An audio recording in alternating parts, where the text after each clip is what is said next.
Even as top officials from Russia and Ukraine met in Paris to diffuse tension seemingly, the United States is now busy issuing fresh warnings, this time of a full-fledged invasion by Russia.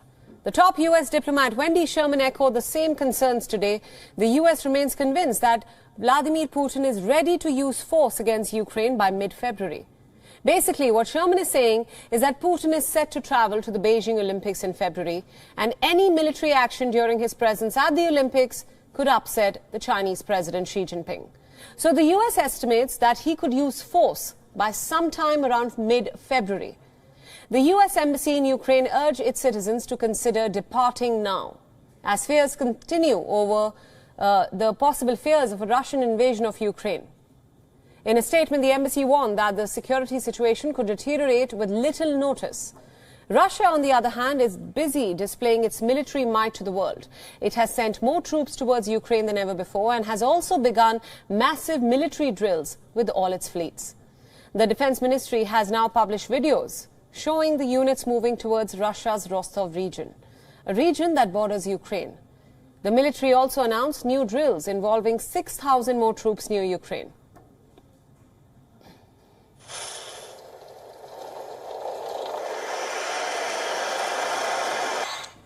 Another video shows fighter jets being relocated to Belarusian airfields. Russia has sent 2 battalions of the S-400 surface-to-air missile systems to Belarus. Both the nations will hold joint military exercises called the Allied Resolve to repel external aggression.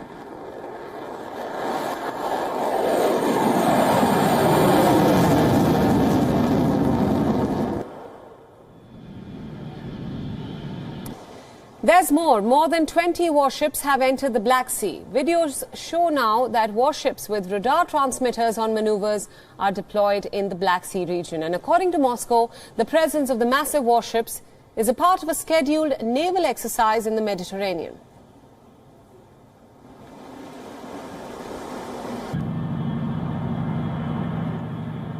Amid all this military display, Moscow has maintained its denial to invade Ukraine, instead blaming the West for quote-unquote hysteria. The Russian state TV has also replicated the same tone. The state media says it's Western panic that is now fueling tensions in the region. NATO is scrambling to beef up its eastern flank, and Western governments have warned of crippling economic sanctions if Russia invades Ukraine. But watching Russian state TV provides little sense of impending conflict. Russian state TV, a vital tool for the Kremlin's public messaging, says panic in the West is fueling the tensions, along with U.S. troop reinforcements to the region and arms supplies to Kiev, not the 100,000 Russian troops gathered near Ukraine's border. Independent polling data shows the Kremlin's message that the West and not Moscow poses a threat to peace is widely believed in Russia. Russia will not attack anyone, but I can believe there will be a huge Western provocation, which is already being undertaken. And Russia will start a war against somebody. No, Russia will. That it looks like the West is inflaming the situation. And from the information side, there's more of it on the West. It turns out that we don't want war, but the West does. No one is invading, but we are the ones who are blamed. Anti-American sentiment join NATO. For more on this, joining us now is our correspondent Susan Tehrani, who joins us live from New York. Susan, thanks again for joining us. Now, the United States yet again has raised a global alarm over a Russian invasion of Ukraine, warning its embassy officials to leave Ukraine. We've seen troop deployment from all sides. Russia, in fact, is holding drills and a lot more. How does the conflict stand as of now, and how realistic is the fear of a Russian invasion of Ukraine at this point in Washington?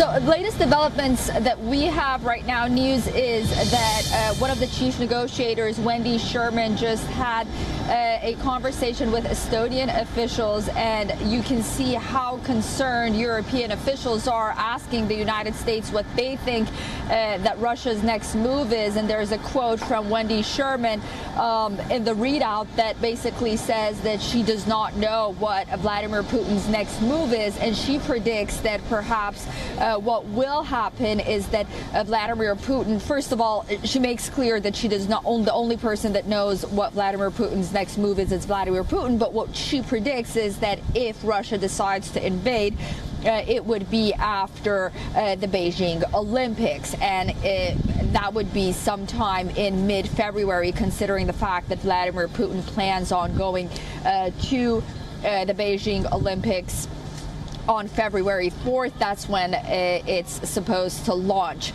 A little look back in history, just in 2014, Vladimir Putin did decide to annex the Crimean Peninsula after the Sochi games. Right. I'm sure our viewers recall, and so that's something to take into consideration, and something to note that perhaps he doesn't want to one-up his friend Xi Jinping in China with an incursion into Ukraine as the Olympic Games are underway in Beijing. Absolutely, Susan. Let's now talk about one of the biggest headline makers today, the fact that the U.S. president hinted at direct sanctions against the Russian president. Russia, in fact, has now hit back at the U.S. threats of sanctions against President Putin, saying that these sanctions would not just be ineffective, will in fact hurt the efforts to lower tensions over Ukraine. How are these comments being perceived, and how will it raise tensions between the U.S. and Russia, which are already simmering?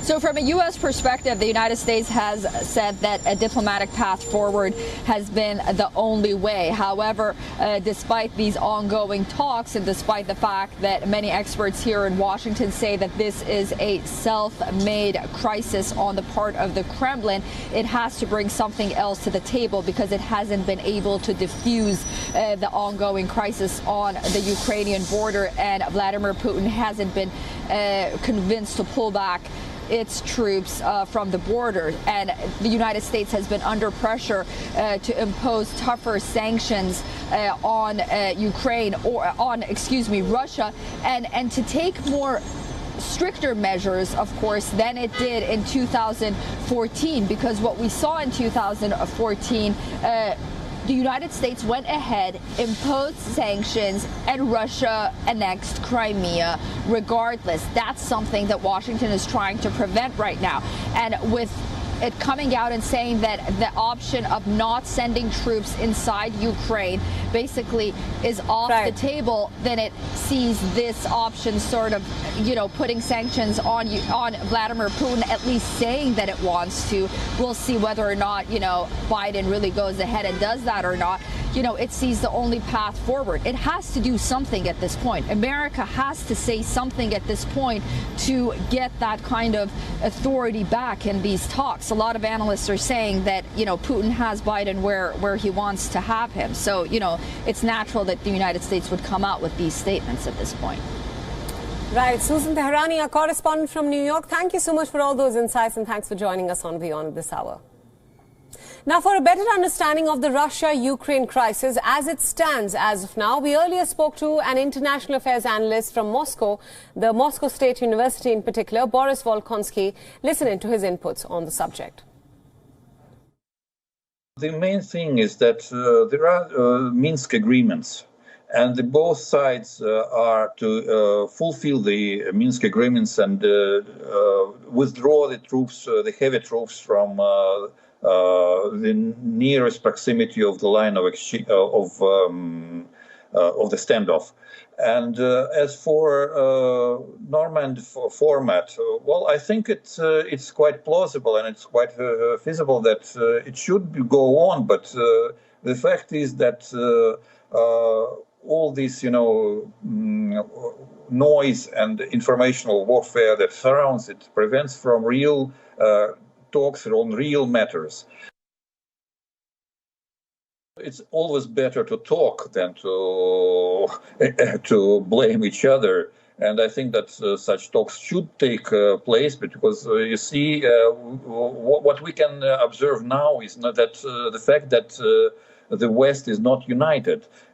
Germany has its own interests, France has its own interests, Britain, as usual, has its own interests, sometimes for the most time coinciding with those of the United States. Beyond World is One is now available in your country. Download the app now and get all the news updates on the move.